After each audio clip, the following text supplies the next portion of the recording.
James Lofgren says, you sound like a libertarian and reason like a libertarian and post pictures of libertarian chickens. By the way, for those of you that don't know what that means, there's a post on my Facebook page. It's like, and I think it says from memory, why did the chicken cross the road? And the answer is, it's none of your damn business. Am I being detained? So he says, are you afraid of identifying as libertarian because Tea Party groups will think you've taken up smoking pot? And then later, turns out, same guy says, Ronald Reagan once said, if you analyze it, I believe the very heart and soul of conservatism is libertarianism. What are your thoughts on this statement? I get asked about libertarianism all the time, and I take the questions probably once every fifth show. And every time I mention libertarians, I get a bunch of libertarians telling me this is not libertarianism. Okay. You have a misunderstanding about libertarianism. I get told this no matter what position I take. That's one of the problems, I think, of libertarianism. So I'll give you my honest answer here, James. You bet I sound like a libertarian because I am a libertarian. To the degree that these two Venn diagrams, these overlapping circles overlap, they overlap enormously. Virtually everything that matters in the conservative circle is the same as what matters in the libertarian circle. It's what's outside of the overlap that separates us, and that's why I call myself a conservative and not a libertarian. I'm becoming certainly much more libertarian on things like the war on drugs. I have come to the inescapable conclusion that anybody who wants to get high in this country probably has a right to. I don't see an outbreak of crime or anything from legalizing drugs. What I do see is a elimination, essentially, of the most violent criminals, namely the drug dealers. I've changed my position on that. I've changed my position based on evidence. Here in Los Angeles, with the decriminalization of pot, there are stores.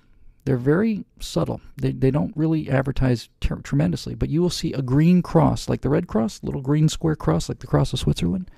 You'll see that green cross on parts of Ventura Boulevard. You'll see it every, 20th store.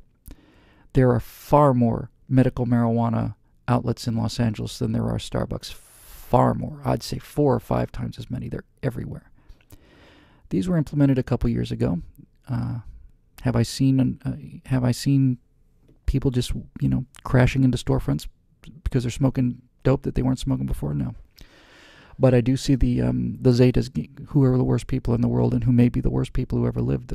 The crimes that the Zetas commit, chainsaw beheadings and stuff. I mean, the Khmer Rouge didn't do this, I mean, they're really the worst people ever lived. I see them making a ton of money. So when it comes to things like drug laws, I'm becoming certainly more libertarian. I am much more conservative hawk in foreign policy. I'm pretty clear, I think, from the beginning of the show where and why I think we need to use our force, but I'm not an isolationist, and I never have been.